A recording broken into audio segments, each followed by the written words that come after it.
সতর্কীকরণ, এই পর্বে আবেগপ্রবণ ও মানসিকভাবে না দিতে পারে এমন দৃশ্য রয়েছে। দয়া করে নিজেকে মানসিকভাবে প্রস্তুত করে নিন। ঘড়ির কাঁটায় রাত 8টা সুই সুই। অলি আর আলফি অলির মায়ের শপের সামনে এসে নামলো, কিন্তু এখানে এসে খুব একটা লাভ হলো না, কারণ শপটা বন্ধ। আলফি অলির পাশে গিয়ে দাঁড়ালো। আম্মুর সাথে একটা মহিলাও তো এখানে কাজ করে, তাই না? তার নাম্বার আছে তোমার কাছে? অলি নাপলক মাথা নাড়ে। কেন যেন এবার অলির ভীষণ কান্না পাচ্ছে। অলি নিজের কান্না আটকে রাখতে পারলো না। আমার মা বাবা কোথায় গেল? অলির গাল বেয়ে পানির ধারা গড়িয়ে পড়ছে। আলফি অলিকে নিচের দিকে ঘুরিয়ে প্রসঙ্গ পাল্টানোর উদ্দেশ্যে জিজ্ঞেস করলো, অলি, তোমাকে যখন কিডন্যাপ করা হয়েছিল তখন তোমার সাথে কি কেউ ছিল? তুমি কি চিৎকার করনি? অলি কান্নার মাঝে বলে ওঠে, না, আমি চিৎকার করার মতো অবস্থাতেই ছিলাম না। আমার মায়ের অ্যাক্সিডেন্টের বিবরণ শুনে আমি অজ্ঞান হয়ে গিয়েছিলাম। অলির কথা শুনে আলফির মুখটা ফ্যাকাশে হয়ে গেল। সে বুঝে উঠতে পারছে না যে অলিকে কিভাবে সামলাবে। আলফি একটা শ্বাস ফেলে অলির চোখ জোড়া মুছে নিল। বললাম তো স্ট্রেস নিও না, তুমি কি বুঝতে পারছো না? তোমার শরীরের কন্ডিশন আগে থেকে খারাপ, প্লিজ কান্না করো না। আলফির কথা শুনে অলির কান্নার মাত্রা আরো বেড়ে যায়। নিজের কান্না লুকানোর চেষ্টায় সে অজান্তেই আলফিকে জড়িয়ে ধরে। এরকম ঘটনার জন্য আলফি মোটেও প্রস্তুত ছিল না। সে নিজের জায়গাতেই জমে গেছে। কিছুক্ষণ যেতে দু হাতে অলিকে বুকের মাঝে আঁকড়ে ধরলো। অলি প্রথমে অনিচ্ছাকৃত ভাবে আলফিকে জড়িয়ে ধরলেও কিছু মুহূর্ত যেতেও সে আলফির বুকের মাঝে অদ্ভুত এক রাশ শান্তি খুঁজে পায়। এর আগেও আলফি অলিকে জড়িয়ে ধরেছিল, কিন্তু অলি সেই সময় বেখেয়ালি ছিল। তবে এখন অলি সম্পূর্ণ খেয়ালি আছে। অলি ঠোঁট চেপে নিম্ন স্বরে বলে উঠলো, আপনি আমার বাবা মাকে খুঁজে দিন প্লিজ, যেখান থেকে পারেন খুঁজে দেন প্লিজ। আলফি আচমকাই অলিকে কোলে তুলে নিল, তারপর গাড়িতে নিয়ে গিয়ে বসিয়ে দিল। গাড়ি স্টার্ট দিতে অলি এগিয়ে গেছে আলফির দিকে। বিনা বাক্যে সে আলফির কোলে মাথা রেখে শুয়ে পড়লো। আলফির কোমর জড়িয়ে ধরে আলফির কোলেই মুখ গুজে আলফি বুঝতে পারে অলির মন ভীষণ খারাপ। সে অলির কান্নার আওয়াজ শুনতে পাচ্ছে। কিছুক্ষণ যেতেই অলি মুখ তুলে আলফির দিকে তাকায়। আপনি নিশ্চয়ই অনেক বিরক্ত হচ্ছেন, তাই না? আমি জানি আপনি কান্নার আওয়াজ পছন্দ করেন না, কিন্তু বিশ্বাস করুন আমি নিজেকে থামানোর চেষ্টা করছি, কিন্তু পারছি না। আমার বাবা মা কোথায় গেল? আমি কোথায় খুঁজবো তাদের? আমার ভীষণ কষ্ট হচ্ছে। আলফি এক দৃষ্টিতে সামনের দিকে তাকিয়ে আসতে হঠাৎ করে সে নিচের বাম হাতটা স্টিয়ারিং এর উপরে রেখে ডান হাতটা অলির মাথায় রেখে বলে উঠলো, মাঝে মাঝে কাঁদতে হয় অলি, আমি তোমাকে কাঁদতে বারণ করতাম না, তবে তুমি তো জানোই যে তুমি প্রেগনেন্ট। এই অবস্থায় কান্নাকাটি করলে কি হতে পারে সেটা তুমিও জানো, আর সত্যি বলতে আমি সেজন্যই চিন্তিত। অলি পুনরায় আলফির কোমর জড়িয়ে ধরে আবার মুখটা বুঝলো। আলফি তার একমাত্র safe and comfort place. 15 minute পর আলফি গাড়িটাকে অলিদের বাড়ির সামনে থামায়। অলি ওঠো। আলফির ডাকে অলি মুখ তুললো, তারপর ধীর পায়ে গাড়ি থেকে নেমে এলো। অলির শরীর চলছে না, মনে হচ্ছে শরীরের সবটুকু শক্তি কেউ নিংড়ে নিয়েছে। আলফি গাড়িটা পার্ক করে অলিকে নিয়ে বাড়ির ভেতরে ঢুকলো। আলফি নিজেও ক্লান্ত। অলি রুমে এসে কাপড় চেঞ্জ করে আলফির দিকে তাকালো। আলফির ফোনে কাউকে মেল করতে ব্যস্ত। অলি একটা শ্বাস ফেলে বাবা মায়ের রুমে এলো। তারপর সেখান থেকে লিয়াকত হুসাইনের একটা পাঞ্জাবি আর পায়জামা বের করে নিজের রুমে এসে আলফির দিকে এগিয়ে দিল। কাপড়গুলো দেখে আলফি অলির দিকে জিজ্ঞাসা দৃষ্টিতে তাকায়। আপনি এগুলো পরে নিন, স্যুট কোট পরে আর কতক্ষণ থাকবেন? আলফি মাথা নেড়ে অলির হাত থেকে কাপড়গুলো নিয়ে ওয়াশরুমে চলে দেয়। 10 মিনিট যেতে আলফি ওয়াশরুম থেকে বের হলো। আলফি বের হতে অলি তার দিকে একটা তোয়ালে এগিয়ে দিল। আলফি কিছু সময় অলির দিকে তাকিয়ে থেকে তোয়ালটা নিয়ে নিচে মুখ মুছতে লাগলো। বলছিলাম কি, বিড়ালের বাচ্চাটাকে তো সরাতে হবে। আপনি একটু সরিয়ে দেবেন। আলফি অলির দিকে তাকাতে অলি হকচকিয়ে গিয়ে বলে উঠলো, আসলে আমার ভয় করে। কুল ডাউন অলি, কুল ডাউন, আমি সরিয়ে দেবো, চিন্তা করো না, এটা কোনো বড় ব্যাপার নয়। আলফির কথায় অলি ঠোঁট চেপে মাথা নিচু করে নিল। সে তো ভুলে গেছে আলফি ডক্টর, মরা বস্তু দেখার অভ্যাস আছে তার। আলফি তোয়ালেটা খাটের উপরে রেখে অলির উদ্দেশ্যে বলল, চলো ওটার কবর দিয়ে আসি। আলফি এগিয়ে গেল, অলিও তার পিছু পিছু যেতে লাগলো। অলি বাগানের সাইডের লাইট অন করে আলফির উদ্দেশ্যে বলল, ওটাকে নিয়ে বাগানের সাইডে চলুন। আলফি মাথা নেড়ে বেলচা হাতে নিয়ে গেল কিচেনের দিকে। অলিও দূরত্ব বজায় রেখে আলফিকে সাহায্য করতে লাগলো। ছোট্ট কবরটা সামনে দাঁড়িয়ে আসছে অলি। এদিকে গোলাপ ফুলের গ্রানে আলফির অবস্থা খারাপ। অলি আলফির দিকে তাকাতেই থমকে যায়। কি হয়েছে আপনার? আপনি কাঁদছেন কেন? আলফির চোখ দিয়ে অঝরে পানি পড়ছে, সেই সাথে সমস্ত মুখমণ্ডল রক্তিম বর্ণ ধারণ করেছে। আলফি হাত চুলকাতে চুলকাতে পড়ল, গোলাপ ফুলে আমার একটু অ্যালার্জি আছে, তুমি চিন্তা করো না, আমি ঠিক আছি। আলফির কথা শোনা মাত্রই অলি স্তব্ধ হয়ে যায়। এই আলফির মাথার তাগি ছিঁড়ে গেছে। সমস্যা হলে এতক্ষণ চুপচাপ সহ্য করেছিল কেন? বিনা দ্বিধায় আচমকায় আলফির হাত ধরে ফেললো অলি। আলফি বিস্ময়ে তাকিয়ে রইল তার দিকে। কিছু বোঝার আগে অলি তার হাত ধরে টানতে শুরু করলো। কিন্তু আলফির মতো উচ্চতা আর গড়নের একজন পুরুষকে কি তার ইচ্ছার বিরুদ্ধে টেনে নিয়ে যাওয়া যায়? তাও আবার অলির পক্ষে সেটা একদম অসম্ভব। অলি এক পলক তার দিকে তাকিয়ে বলল, আরে এখনো দাঁড়িয়ে আছেন কেন? চলুন। আজব তো, আপনার কষ্ট হচ্ছিল, তারপরও কেন দাঁড়িয়েছিলেন এতক্ষণ? এখনো দাঁড়িয়ে আছেন কেন? অলি তীক্ষ্ণ কণ্ঠে ধ্যান ভাঙলো আলফির। নিঃশব্দে আর পিছু পিছু হাঁটা ধরলো। অলি কিচেনে এসে সবকিছু পরিষ্কার করে নিলেন। আলফি বাধা দিয়ে বলল, তোমার শরীর ভালো নেই, রাখো এইসব।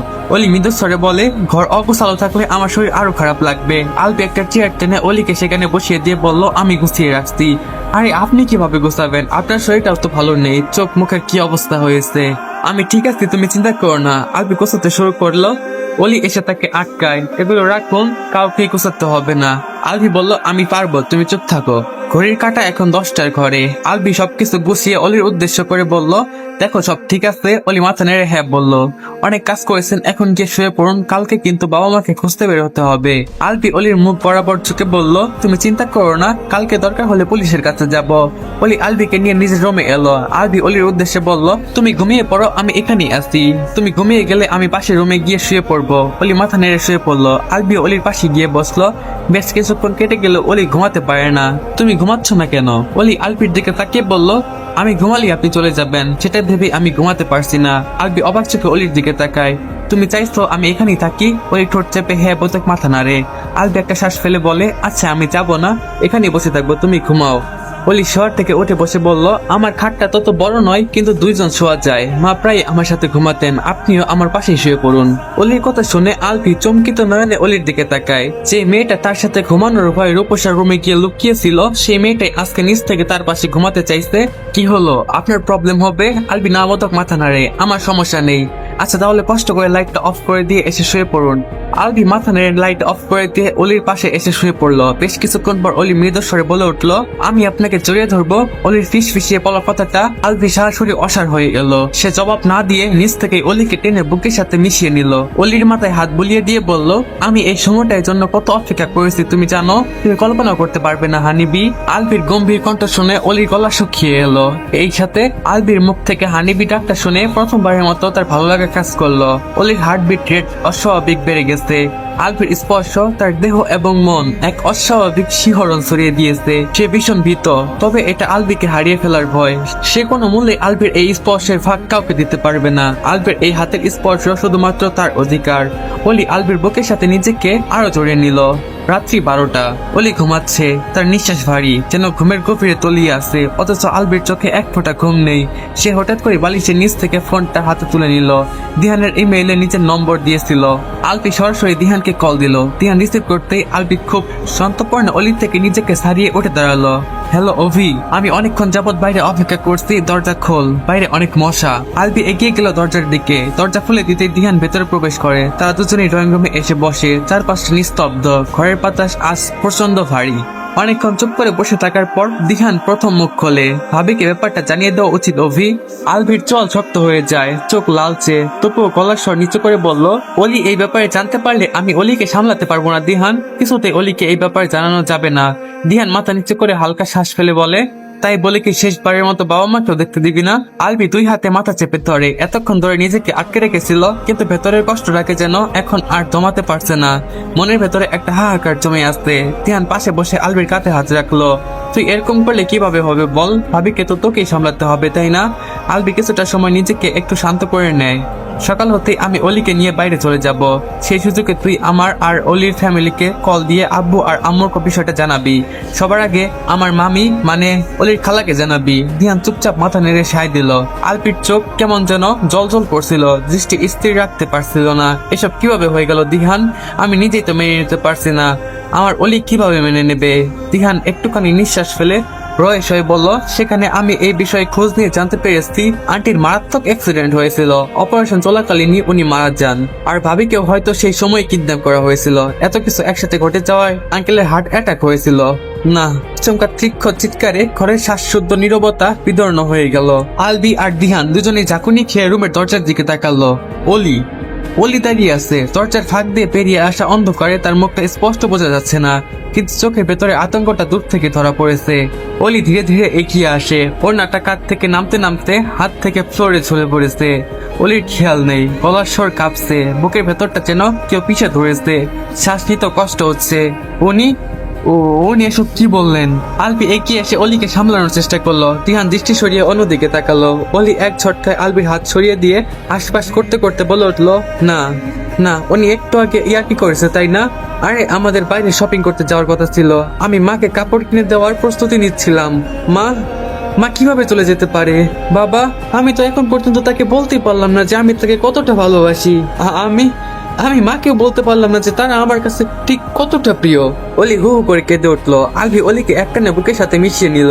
অলি আলভির বুকের মাঝে মুখ গুজে বলে উঠলো, আমি এতিম হয়ে গেলাম, আমার কি আর কেউ রইলো না? আপনি আমার মা বাবাকে একবার এনে দিন না প্লিজ। আমি শুধু একবার তাদেরকে জড়িয়ে ধরে বলতে চাই তারা পৃথিবীর সবচাইতে শ্রেষ্ঠ বাবা মা। আমি বলতে চাই তাদেরকে সবচাইতে বেশি ভালোবাসি আমি। আলভির বুকটা ধরে আছে, সে মুখে কিছু বলতে পারছে না, তার চোখের নিচে পানি জমেছে। অলি আলভিকে ছেড়ে দুপা পিছিয়ে গেল, হাত দিয়ে নিজের চুল টানতে লাগলো, বুক চাপড়ে বলতে শুরু করলো, মা বাবা প্লিজ ফিরে এসো, ফিরে এসো না, তোমার ছোট্ট পরিটার খুব কষ্ট হচ্ছে। বাবা আম্মুকে এভাবে কষ্ট দিতে নেই, আমি পারবো না তোমাদের ছাড়া থাকতে, ফিরে এসো। আল্লাহ আমার বাবা মাকে নিও না, ফিরিয়ে দাও আল্লাহ, আমি পারবো না থাকতে। মা তুমি তো বলেছিলে তোমরা থাকবে আমার পাশে, তাহলে কিভাবে চলে গেলে, কিভাবে চলে গেলে? অলির প্রত্যেকটা চিৎকার আলভির বুকে ছুরির ন্যায় বেঁধে যাচ্ছিল। আলভির বুকটা ছিন্ন ভিন্ন হয়ে যাচ্ছে। আলভি আর সহ্য করতে না পেরে পুনরায় অলিকে আঁকড়ে ধরে জোরে করে বুকের সাথে চেপে ধরলো। কলিজা শান্ত হ, প্লিজ প্লিজ শান্ত হ, তুই এরকম করলে আমাকেও হারিয়ে ফেলবি তুই, আমি তোর কান্না সহ্য করতে পারছি না। হেই হ্যালো আসসালামু আলাইকুম গাইস, এই পর্যন্তই। এই পার্টটা তোমাদের কাছে কেমন লাগছে অবশ্যই কমেন্ট বক্সে জানাবা। ভালো থাকবে সবাই, আল্লাহ হাফেজ, দেখা হবে তোমাদের সাথে পরবর্তী পার্টে।